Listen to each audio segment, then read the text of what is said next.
Hello friends, study with Dilip Soni channel पर एक बार फिर आपका बहुत बहुत स्वागत है। भारतीय संविधान के प्रमुख आधार पार्ट 1 में आपको मैंने भारतीय संविधान के संघीय शासन प्रणाली, उसका अर्थ और उसकी विशेषताओं का उल्लेख किया था। आज भारतीय संविधान के आधार पार्ट 2 के अंतर्गत संसदीय शासन प्रणाली, गणतांत्रिक शासन व्यवस्था और लोकतांत्रिक शासन प्रणाली का उल्लेख किया जाएगा, जिसको आप परीक्षा के कई सारे संदर्भों से देख सकते हैं। भारतीय संविधान के base of Indian constitution, base of Indian constitution, भारतीय संविधान के आधार। भारतीय संविधान के आधार के अंतर्गत उन जानकारियों का हम अध्ययन करेंगे जो पूरे भारतीय शासन प्रणाली के अंतर्गत दिखाई देते हैं। भारतीय संविधान के आधार के अंतर्गत, भारतीय संविधान के आधार के अंतर्गत चार प्रमुख बिंदुओं का हमने अध्ययन किया था। पहला, संघीय शासन प्रणाली। पहला, संघीय शासन प्रणाली, संघीय शासन। दूसरा, संसदीय शासन प्रणाली। दूसरा है संसदीय शासन प्रणाली। तीसरा है गणतांत्रिक शासन प्रणाली। तीसरा है गणतांत्रिक शासन प्रणाली। और चौथा है लोकतांत्रिक शासन प्रणाली। चौथा है लोकतांत्रिक शासन प्रणाली।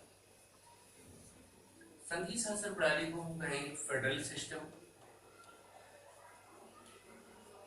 फेडरल सिस्टम ये भारतीय संविधान का सबसे प्रमुख आधार है। दूसरा, पार्लियामेंट्री सिस्टम। पार्लियामेंट्री सिस्टम सरकार के लोकतांत्रिक स्वरूप को दिखाती है और सरकार अपने प्रत्येक कार्य के लिए विधायिका के प्रति उत्तरदायी होती है। गणतांत्रिक शासन प्रणाली के अंतर्गत एक निर्वाचित राज्याध्यक्ष का प्रावधान है और लोकतांत्रिक शासन प्रणाली के अंतर्गत भारत विश्व का सबसे बड़ा डेमोक्रेटिक राज्य है, देश है।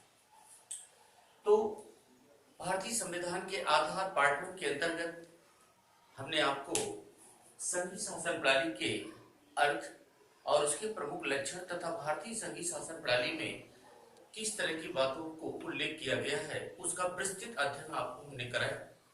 अब आते हैं इसका पार्ट 2। पार्ट 2 के अंतर्गत आज हम अध्ययन करेंगे पहले संसदीय शासन प्रणाली। पहले संसदीय शासन प्रणाली। संसदीय शासन प्रणाली भारतीय संविधान को एक उत्तरदायी शासन प्रणाली के रूप में देखा जाता है। संसदीय शासन प्रणाली में जो हमारी कार्यपालिका है, जो हमारी कार्यपालिका या एग्जीक्यूटिव है, ये कार्यपालिका दो प्रकार की होती है। पहला, नॉमिनल एग्जीक्यूटिव। पहला है नॉमिनल एग्जीक्यूटिव या इसको हम कहेंगे नाम मात्र की कार्यपालिका। इसको हम कहेंगे नाम मात्र की कार्यपालिका। तो संसदीय शासन प्रणाली में कार्यपालिका दो प्रकार की होती है। पहला, नाम मात्र की कार्यपालिका एज ए नॉमिनल एग्जीक्यूटिव। दूसरा है रियल एग्जीक्यूटिव। दूसरा है रियल एग्जीक्यूटिव या वास्तविक कार्यपालिका। वास्तविक कार्यपालिका ही शासन का सबसे प्रमुख शक्तियों का उपयोग करता है।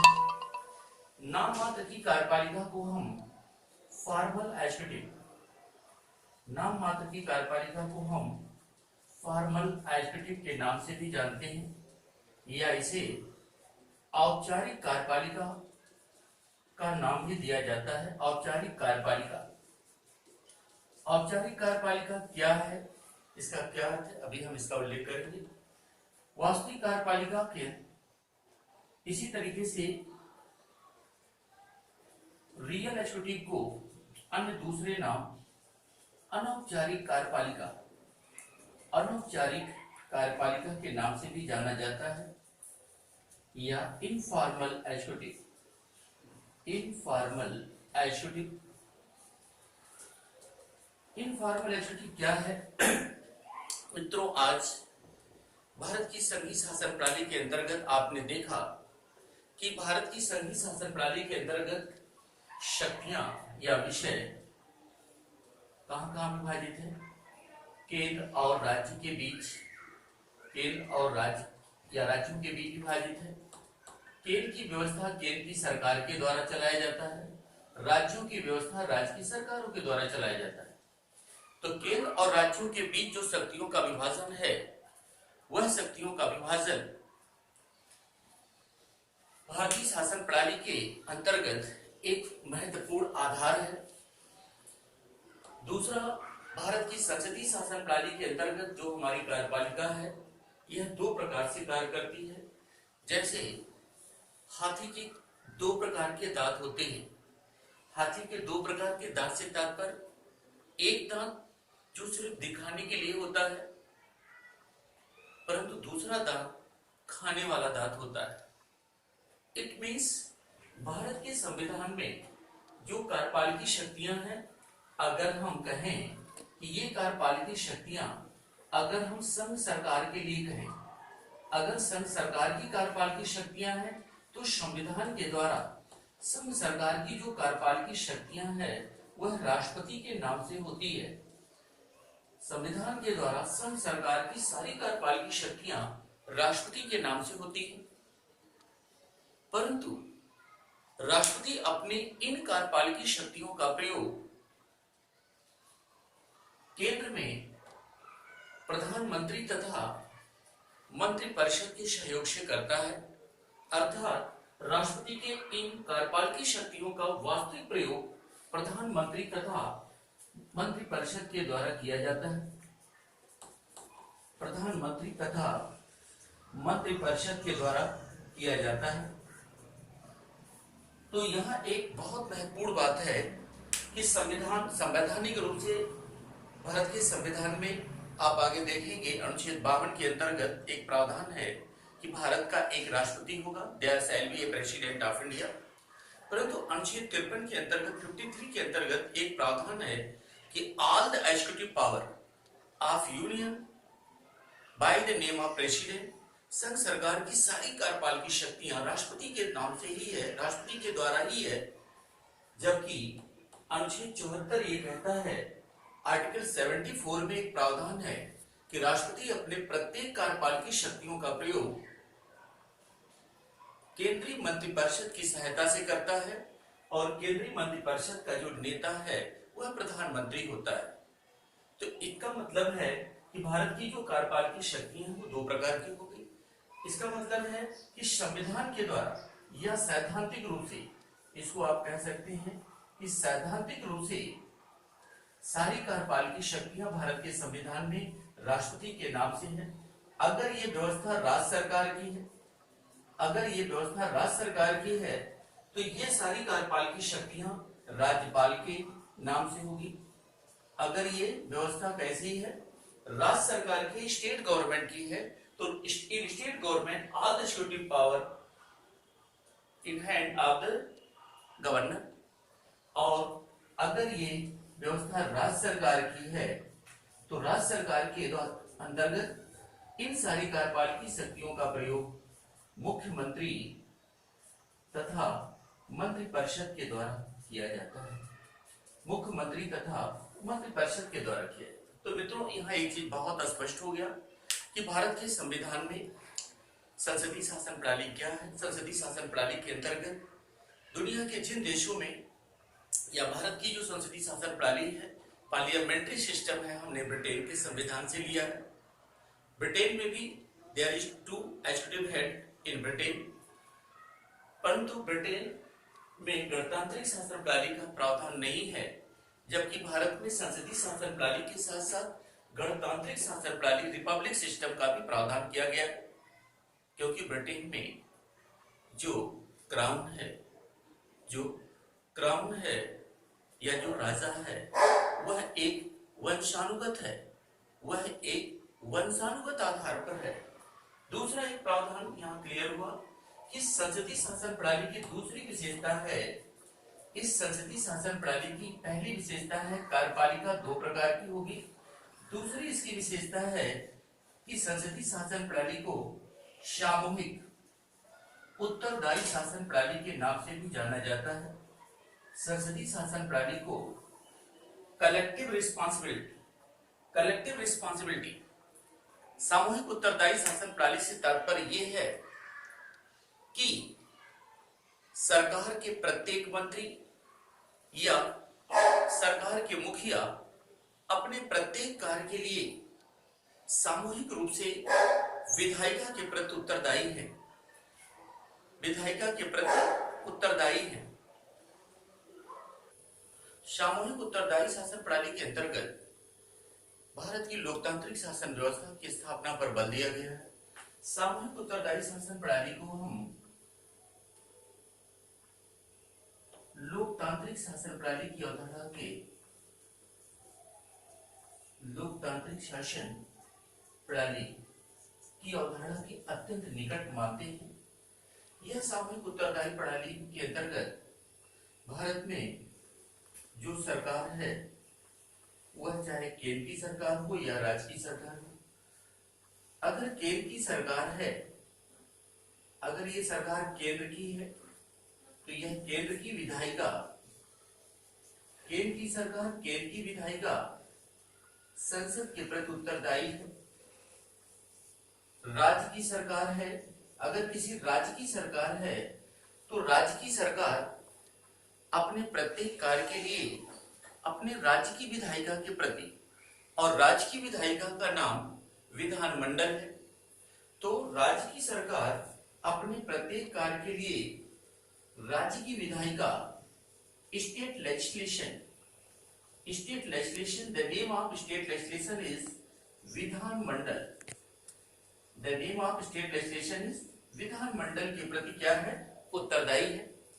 इसको आप अच्छे से समझिए, ये प्राय प्रश्न पूछा जाता है, एमपीपीसीएस और आईएएस दोनों में ये प्रश्न आ चुका है कि संसदीय शासन प्रणाली के अंतर्गत भारत में जो सरकार है, चाहे वो केंद्र की सरकार है तो केंद्र की सरकार केंद्र की विधायिका के प्रति, और केंद्र की विधायिका का नाम संसद है, केंद्र की विधायिका का नाम संसद या पार्लियामेंट है।